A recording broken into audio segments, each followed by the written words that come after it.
Municipal chairperson ఎన్నిక ఈ నెల 19వ తారీఖున ఎలక్షన్ కమిషన్ ఆదేశాల మేరకు నిర్వహించబడుతోంది.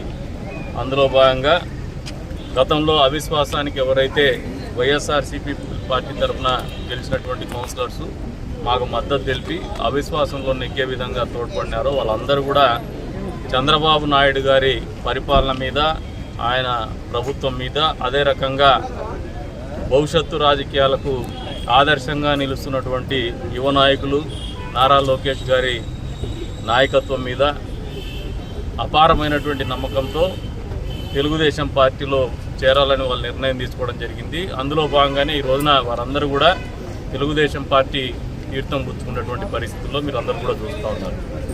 ఏ నమ్మకంతో అయితే వీళ్ళందరూ కూడా తెలుగుదేశం పార్టీలో చేరినారు, చంద్రబాబు నాయుడు గారి నాయకత్వం కావచ్చు, అదే రంగా నారా లోకేష్ బాబు గారి నాయకత్వం కావచ్చు, తెలుగుదేశం పార్టీ సిద్ధాంతాలు కావచ్చు, అవన్నీ కూడా నిలబెట్టుకునే విధంగా స్థానికంగా నేను కూడా వాళ్ళకు అనుగుణంగానే వాళ్ళకి ఇచ్చినటువంటి మాట కట్టుబడి వాళ్ళది ఏదైతే బాధ్యత ఉందో భవిష్యత్తు గురించి రాజకీయాల్లో ఆ బాధ్యత కూడా పూర్తి స్థాయిలో నమ్మకం ఏదైతే నా మీద పెట్టినారో ఆ నమ్మకాన్ని వమ్ము చేయకుండానే వాళ్ళని నిలబెట్టుకుంటా అని చెప్పేసి కూడా ఈ సందర్భంగా తెలియజేస్తాం. ఈ రోజున మున్సిపాలిటీలో అభివృద్ధి కుంటుపడినటువంటి అభివృద్ధిని ముందుకు తీసుకోవాలనే సత్సంకల్పంతో వారందరూ కూడా ఈ రోజున పార్టీలో ప్రభుత్వంలో చేరుతూ ఉన్నారు. నిజంగా ఒక మంచి ఆలోచన ఇది.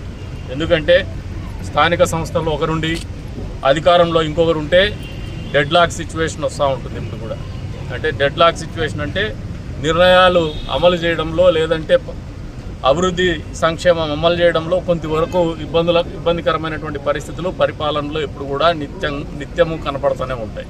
అందులో భాగంగానే గత పాలకులను చూస్తే మొదటి నుంచి కూడా వీరందరూ కూడా గత చైర్మన్ని వ్యతిరేకించినటువంటి వాళ్ళు, ఆయన పరిపాలనను వ్యతిరేకించినటువంటి వాళ్ళు, అసమర్థ పరిపాలన, వాటన్నిటికీ వ్యతిరేకంగానే వీళ్ళు అప్పటి నుంచి గలం ఇప్పుతూనే వస్తూ ఉన్నారు. ఈ రోజున అవకాశం వచ్చింది, ఒక మంచి నిర్ణయం తీసుకున్నారు. ఆ మంచి నిర్ణయంలో భాగంగా వారందరూ కూడా మమ్మల్ని బలపరచడానికి, తెలుగుదేశం పార్టీ అభ్యర్థిని గెలిపించుకోవడానికి వారందరూ ముందుకు వచ్చినారు.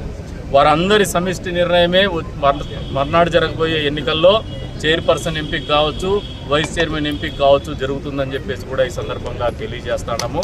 కాబట్టి ఏదైతే నమ్మకంతో వాళ్ళు ఈరోజు మమ్మల్ని వచ్చినారు, మా దగ్గరికి వచ్చినారు, మా పార్టీలో చేరినారు, వారందరినీ నమ్మకాన్ని వమ్ము చేయకుండా వాళ్ళందరి అభిప్రాయాలను గౌరవిస్తూనే నిర్ణయం తీసుకుంటామని చెప్పేసి కూడా తెలియజెప్తున్నాం.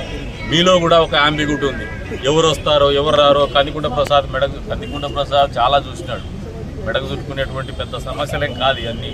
చాలా ఎన్నికలు పోటీ చేసినాం, చాలా ఎన్నికలు చూసినాం. ఈ కదిరి నియోజకవర్గంలో మాదవ చరిత్ర రాజకీయాలు ఉంది. ఇన్ని ఎన్నికలు ఎవరు పోటీ చేయాల, ఇన్ని సంక్షోభాలు ఎవరు ఎదుర్కోవాలా, ఇన్ని ఇబ్బందులు ఎవరు ఎదుర్కోవాలా. కాబట్టి ఇది చాలా ఎక్స్ప్రెస్ హైవే, ఇంకా పూర్తి మీరు ఎప్పుడు రుచి చూడలేదు ప్రజలు కూడా.